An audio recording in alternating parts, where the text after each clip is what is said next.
Un très bon après-midi à vous tous qui suivez la télévision rwandaise et tout de suite voici l'actualité de ce lundi. La 21e édition de la conférence de la jeunesse catholique tenue dans le diocèse catholique de Ruhengeri a été clôturée ce dimanche. Le gouvernement du Rwanda a approuvé la phase 2 des stratégies nationales de transformation durable NST2 pour le quinquennat 2014-2025. Au Mozambique, la campagne électorale en vue des élections générales du 9 octobre a démarré ce samedi 24 août. Restez avec moi, Michel Iladukunda. Je vous reviens dans un instant pour les détails de la grande édition.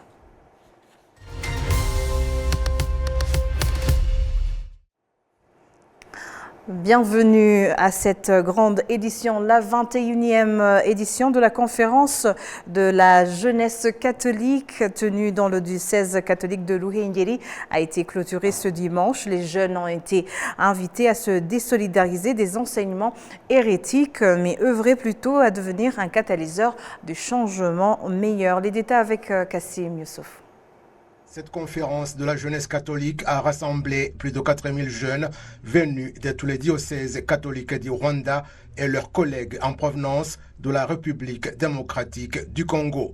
Sa finalité était d'inculquer à la jeunesse catholique les valeurs chrétiennes et de la culture rwandaise, de lui donner des conseils relatifs à leur développement socio-économique et les inviter à se prémunir contre des mauvaises habitudes. En tant que participant à ce rassemblement, la première chose que j'ai l'intention de faire en tant que jeune est de lutter contre les choses qui détournent notre jeunesse. Les influences sont nombreuses, notamment l'utilisation abusive des médias sociaux qui contiennent souvent des contenus susceptibles de nuire à l'état d'esprit des jeunes. On nous a appris à nous concentrer sur ce qui nous construit, sur ce qui nous rappelle les valeurs de notre pays et sur ce qui nous encourage à faire le bien en tant que chrétiens. Vous savez que les jeunes sont confrontés à de nombreux défis et souvent ils ne savent pas comment gérer efficacement ces problèmes. Ce que j'ai appris de ce forum et qui m'a fait plaisir, c'est que nous avons eu l'occasion de discuter de diverses activités de développement. Le ministre de la Jeunesse et du Développement de l'Art, le docteur Otumatwishima Abdallah, a exhorté les jeunes à ne pas composer avec des enseignements hérétiques. Chers jeunes, si vous rencontrez des faux enseignements selon lesquels il est interdit de pratiquer des activités comme l'agriculture ou de boire du lait, ou si quelqu'un prophétise que vous allez mourir dans les 2 prochaines semaines, nous devons nous unir pour lutter contre ces enseignements trompeurs. Il est essentiel d'éduquer les Rwandais sur ce qui est bon et juste. Il existe des idéologies dangereuses qui découragent les gens de participer à des activités bénéfiques comme l'agriculture ou qui peuvent dire à un enfant de se séparer de ses parents parce qu'ils sont pauvres. Dans de tels cas, l'enfant finit par trouver de nouveaux parents au sein de cette confession religieuse, conduisant à une déconnexion totale de ses parents biologiques. Ce genre de confession religieuse doit être rejeté. En tant que gouvernement, nous ne tolérerons pas de telles pratiques néfastes. Nous vous exhortons à vous joindre au gouvernement pour mettre fin à ces faux enseignements. La clôture de cette 21e conférence de la jeunesse catholique s'est déroulée concomitamment avec la célébration du 25e anniversaire de l'arrivée de la bonne nouvelle au Rwanda et celui de 2025 années de christianisme dans le monde. L'évêque de l'archidiocèse de Kigali et président du conseil épiscopal du Rwanda, Antoine Cardinal Kambanda, a rappelé aux jeunes qu'ils sont l'espoir du pays.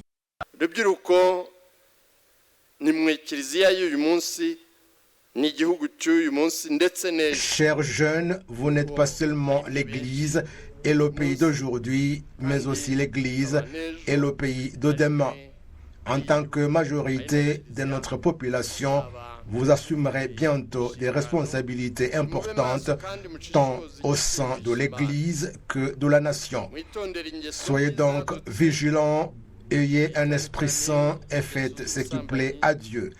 Évitez d'adopter des comportements et des habitudes nuisibles, en particulier ceux liés à l'adultère, à la débauche, à d'autres actes immoraux comme l'homosexualité et même à l'avortement en tuant un enfant à naître pour éviter la honte.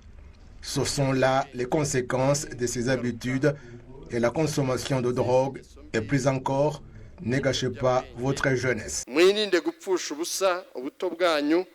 La 21e conférence de la jeunesse catholique clôturée ce dimanche avait pour thème « Réjouissez-vous de l'espoir que vous avez en Christ ». Le gouvernement du Rwanda a approuvé la phase 2 des stratégies nationales de transformation durable NST2 pour le quinquennat 2014-2025. Des économistes estiment que le gouvernement devrait déployer davantage d'efforts dans la collaboration étroite avec le secteur privé et dans le renforcement des capacités des jeunes pour que ce programme soit réalisé. Les détails toujours avec Assim Youssouf. La phase 2 des stratégies nationales de transformation durable NST2 comprend 5 piliers essentiels, à savoir la création de nouveaux emplois, le développement des exportations, l'amélioration de la qualité de l'éducation, la lutte contre la malnutrition et le trouble de développement chez les enfants et le perfectionnement de l'octroi de services. Des analystes dans le domaine de l'économie admettent qu'il faudrait une collaboration particulière entre le gouvernement et le secteur privé pour que ces piliers soient réalisés. Il est évident que les citoyens rwandais aient la volonté de travailler et pourtant il y a certains services qu'ils n'ont pas encore obtenus et qui pourraient les aider à se développer. L'une des choses où davantage d'efforts s'imposent, c'est avoir du capital à investir, tant pour ceux qui ont des activités à faire, pour les agrandir, que pour les jeunes qui sortent de l'école pour trouver de nouveaux emplois. Ceux qui veulent démarrer leurs propres activités ont besoin de différents services pour que tout se déroule comme il faut. Nous avons récemment assisté à un phénomène où des gens ont réalisé une bonne production de riz, mais n'ont pas trouvé de marché. Alors, comment améliorer le marché pour que tout le monde qui s'y présente puisse voir ce qu'il offre s'écouler rapidement? Ce sont ces différents services dont on parlait pour faciliter la tâche aux citoyens pour qu'ils puissent réaliser du profit et que le pays puisse aller de l'avant. La phase 2 des stratégies nationales de transformation durable NST2 prévoit que l'investissement du secteur privé sera multiplié par 2, sa valeur passant de 2,2 à 4,9 milliards de dollars américains en 2029. Les revenus de l'exportation du Rwanda vont quant à eux augmenter, passant de 3,5 à 7,3 milliards de dollars américains et ces prévisions ne pourront être réalisées qu'avec la contribution du secteur privé.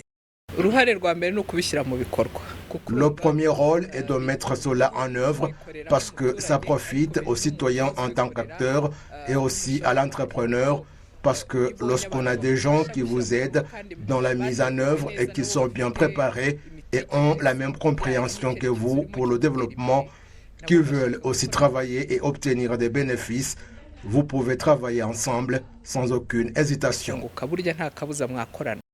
La phase 2 des stratégies nationales de transformation durable, NST2, telle que le gouvernement rwandais l'a approuvée, prévoit la création d'1,250 million nouveaux emplois où 250 000 seront créés chaque année. La première phase de ces stratégies NST1 prévoyait la création d'1,5 million emplois de 2017 à 2024, mais la pandémie de Covid-19 a été le goulot d'étranglement de ce programme. Malgré tout, 1,374 million emplois ont été créés, comme l'indique le gouvernement du Rwanda.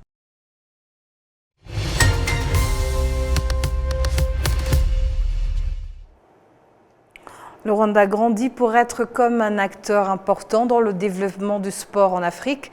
Grâce aux investissements stratégiques et un leadership visionnaire, le pays démontre son engagement à faire progresser le sport à travers des infrastructures de standard international. Amandine Dikumasao nous fait le point. En mai 2020, le Rwanda a commencé à accueillir l'un des principaux championnats de basketball d'Afrique, les finales de BAL, Basketball Africa League. Bien qu'il ne s'agisse pas du premier événement sportif international organisé au Rwanda, il s'agissait du premier tournoi BAL sponsorisé par Visit Rwanda. Ce partenariat a été renforcé en mai 2023, reflétant la confiance solide établie avec les partenaires, notamment le Rwanda Development Board et Rwandair. Le président de BAL, Amadou Gallo, a exprimé son admiration pour l'engagement du Rwanda à construire un écosystème sportif solide. On regarde de loin, par exemple l'événement qui se tient ici à Kigali pour la FIBA, les compétitions de qualification pour la Coupe du monde féminine de basketball en 2026. C'est parce que Kigali est déjà bien établi pour les événements d'ordre global. C'était même notre intention que ce soit la destination du lancement de notre produit africain lorsqu'on est venu pendant la pandémie. Grâce aux conditions d'ici, la classe mondiale en termes de terrain, BK Arena, un leadership qui apporte un grand soutien. Le développement des infrastructures de sport et de divertissement a été souligné comme un des facteurs importants non seulement pour améliorer l'image du pays, mais aussi pour placer les activités sportives à un niveau de classe mondiale et développer les talents dans divers domaines.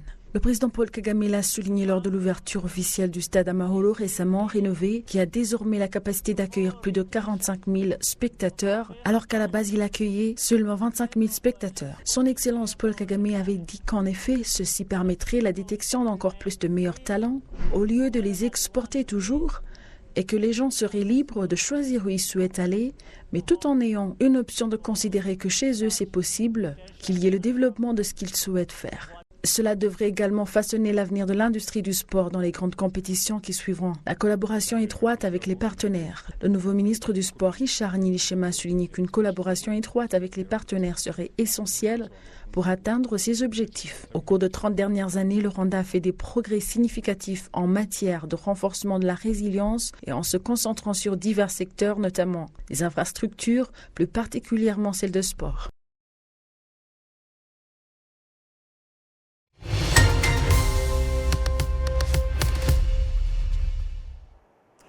Nous vous convions ce lundi à faire un tour avec vous dans la ville de Kigali pour découvrir ce qui s'y trame dans l'industrie de construction. Des opérateurs économiques qui ont en effet investi dans de grands projets de construction dans des gratte-ciel dans la ville de Kigali soulignent que la confiance que leur accorde le leadership du Rwanda, tout comme la sécurité dont jouit le pays, sont parmi les facteurs favorables à la prolifération d'immeubles imposants.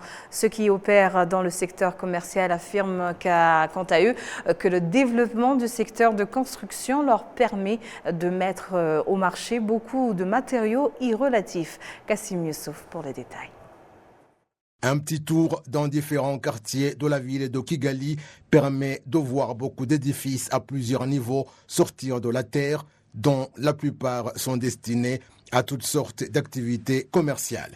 La direction du groupe Duval Grand Lac, qui a investi dans le secteur du bâtiment, souligne que choisir de réaliser un projet aussi grand est la confiance qu'ils ont de la part du leadership du Rwanda.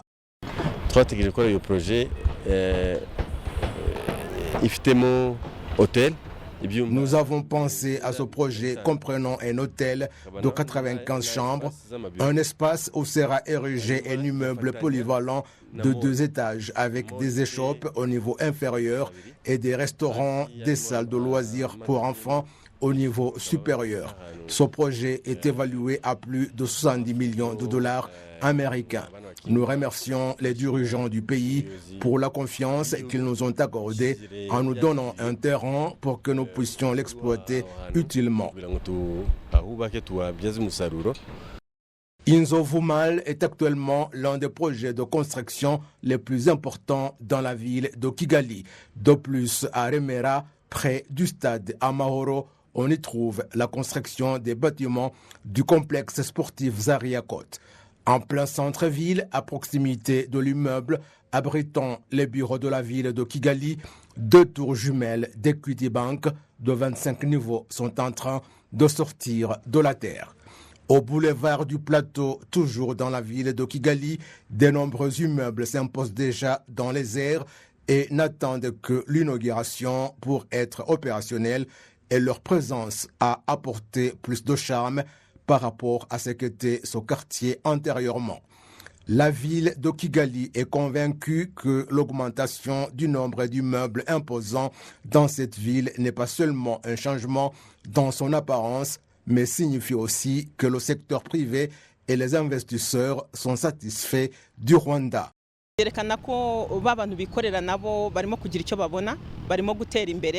Cela démontre que le secteur privé réalise du profit et se développe, et ce développement fait que ceux dont les moyens sont faibles se relèvent et progressent, car ils obtiennent des emplois dans la construction de ces bâtiments, et ensuite cela permet aux Rwandais en général d'acquérir davantage de connaissances en termes de protection des bâtiments contre d'éventuelles catastrophes, parce que les constructions sont d'un autre niveau.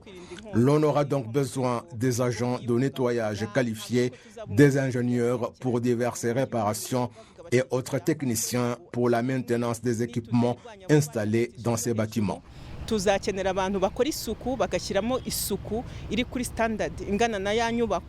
L'on observe dans cette ville de nombreux immeubles en début de construction et d'autres en cours, comme celui qui sera construit à l'ancien emplacement du Centre culturel du Rwanda et de la France, dans une architecture inédite.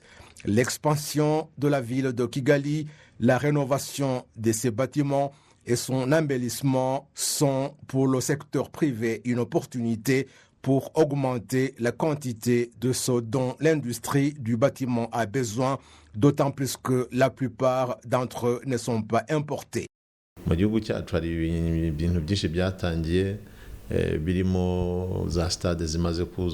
Nous disposons dans notre pays de nombreuses grandes infrastructures et toutes celles-ci constituent des opportunités en termes d'emploi et également de marché pour nos produits. Le Rwanda est un grand espace d'investissement. Quand le pays est en développement et peuplé, c'est une opportunité pour les citoyens d'investir là où ces gens résident, en construisant des échoppes ou faire des courses et des bâtiments où se divertir. Tout cela constitue des opportunités pour les Rwandais.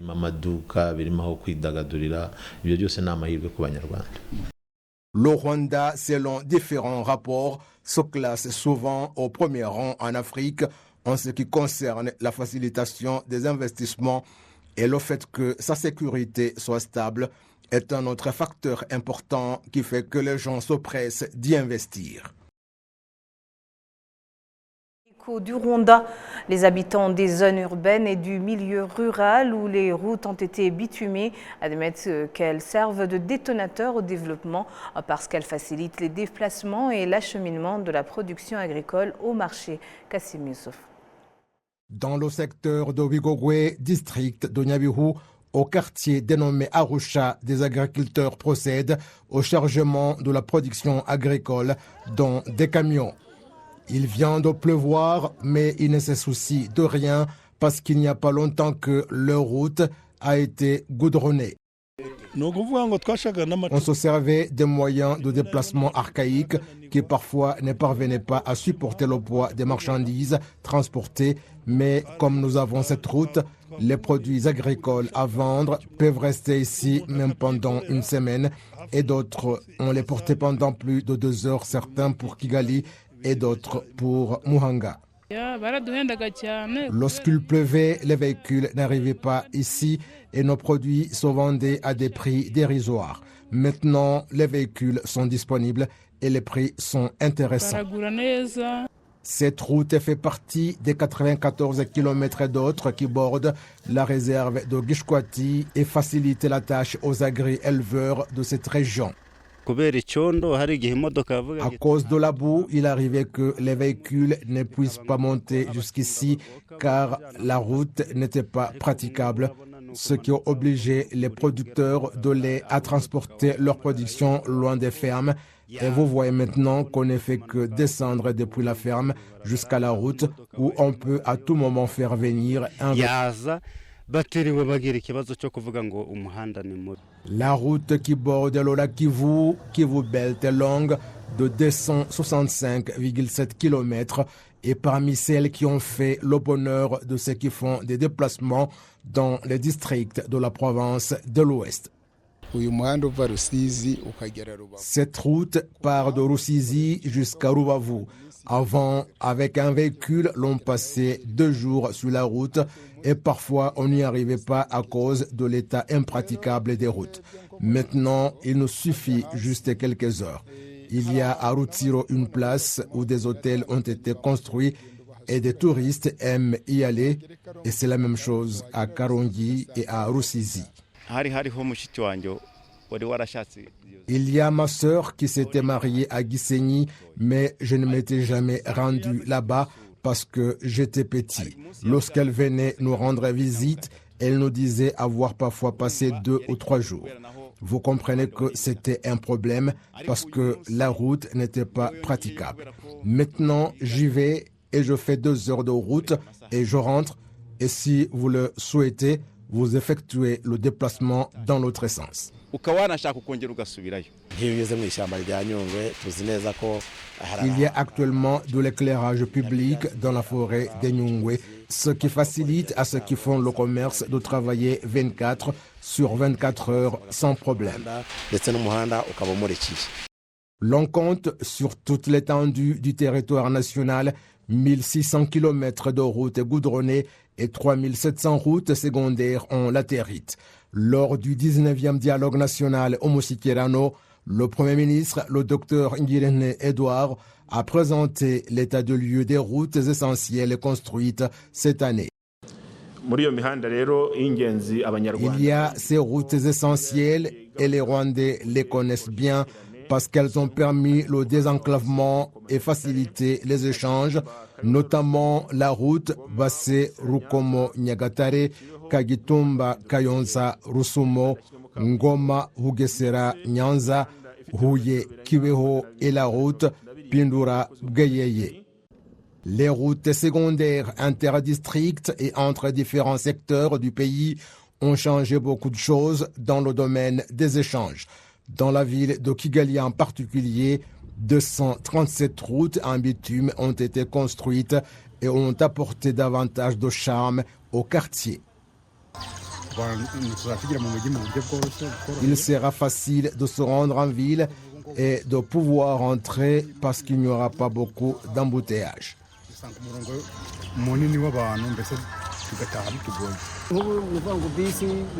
Avant, les bus et d'autres véhicules rencontraient des difficultés à se déplacer. Les gens étaient pleins de poussière, mais actuellement, on est propre. En n'importe quel moment, de Nyamirambo à Mageragere, les véhicules sont disponibles. Les acquis dans la construction des routes au cours des 30 dernières années démontrent que le développement dans ce domaine est possible malgré qu'il y ait d'autres zones dans le pays qui ont besoin que leurs routes soient réhabilitées pour faciliter les échanges et le transport.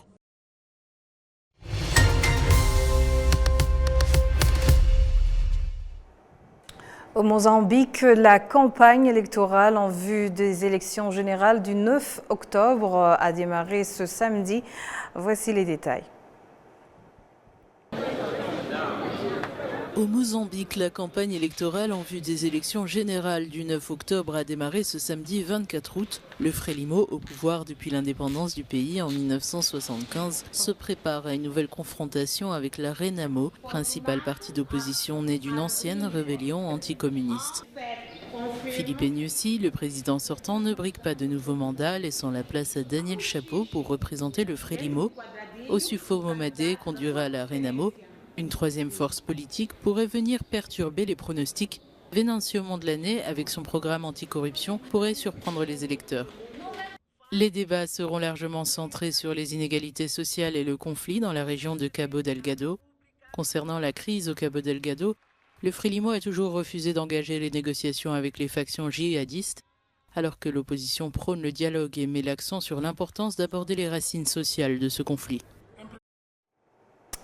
Depuis ses 22 ans, Salamba Diaye tente clandestinement de rejoindre l'Espagne, rêvant d'une carrière dans l'immobilier. Sa première tentative échoue lorsque la police sénégalaise intercepte son embarcation.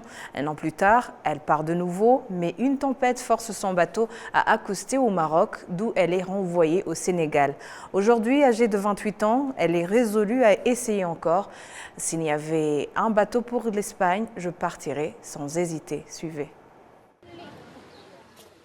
Depuis ses 22 ans, Salamba Ndiaye tente clandestinement de quitter son petit village de pêcheurs pour rejoindre l'Espagne et faire une carrière dans le domaine de l'immobilier. Aujourd'hui âgée de 28 ans, elle reste bien résolue à quitter le Sénégal. N'ayant plus les moyens de subsister, la jeune femme a déjà tenté deux traversées. La police sénégalaise a stoppé net la première. Un an plus tard, ce sont les autorités marocaines qui la renvoient chez elle. Pour l'instant, il n'y a pas cours. Nous sommes en vacances. Quand les cours reprendront, je n'aurai pas suffisamment d'argent pour aller à l'université. J'ai même demandé à ma mère si je devais arrêter mes études et faire autre chose. Mon rêve était de devenir agent immobilier, de réussir et de gagner ma vie. C'était mon but pour pouvoir aider ma mère et subvenir à mes besoins. Maintenant, si j'entends dire qu'il y a un bateau pour l'Espagne, je mets fin à cette interview et je monte à bord.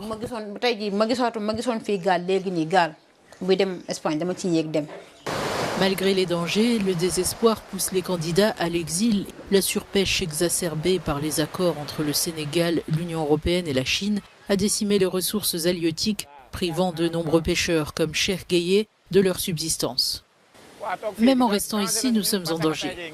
Si vous êtes malade et que vous ne pouvez pas payer le traitement, n'êtes-vous pas en danger? Alors il faut tenter sa chance. Soit on y arrive, soit on n'y arrive pas. Fatou Nyang, la mère de Salamba, appelle à des mesures concrètes pour offrir des perspectives aux jeunes. Selon elle, sans opportunité locale, ces jeunes continueront à risquer leur vie en mer, faute d'alternative. Les jeunes ne connaissent que la mer. Et maintenant, la mer n'a plus rien à offrir. Si on fait quelque chose pour aider ces jeunes, ils ne partiront pas. Autrement, on ne peut pas les obliger à rester. Il n'y a pas de travail ici. Selon les chiffres du ministère espagnol de l'Intérieur, pas moins de 22 304 migrants ont atteint les côtes espagnoles entre le 1er janvier et le 15 août, contre 9 864 sur la même période l'année dernière. Nous arrivons à la fin de cette édition, mais avant de vous dire au revoir, voici le rappel de ces titres. La 21e édition de la conférence de la jeunesse catholique tenue dans le diocèse catholique de Ruhengeri a été clôturée ce dimanche. Le gouvernement du Rwanda a approuvé la phase 2 des stratégies nationales de transformation durable NST2 pour le quinquennat 2014-2025. Et à l'international au Mozambique, la campagne électorale en vue des élections générales du 9 octobre a maintenant démarré.